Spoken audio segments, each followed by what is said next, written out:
Comelec Pangasinan, 100% ng handa para naman sa 2025 midterm elections. Detalye ng balita mula kay Freddy Pajardo, Aris 38. Masantos siya bakasan, Itzik Amin sa ating mga kababayan dyan sa Pangasinan, Freddy.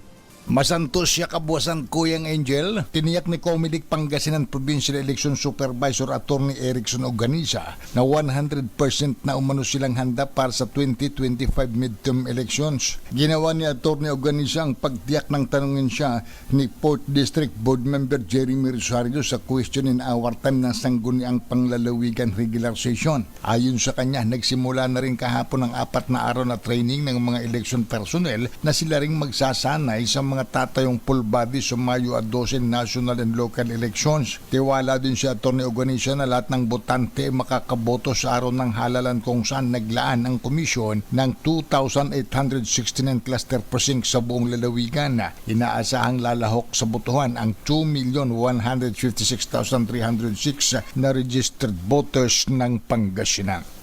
Ito si Freddy Pajardo, Aris 38, nag-uulat para sa DCRH, una sa Pilipinas, una sa Pilipinas. Maraming salamat, Freddy.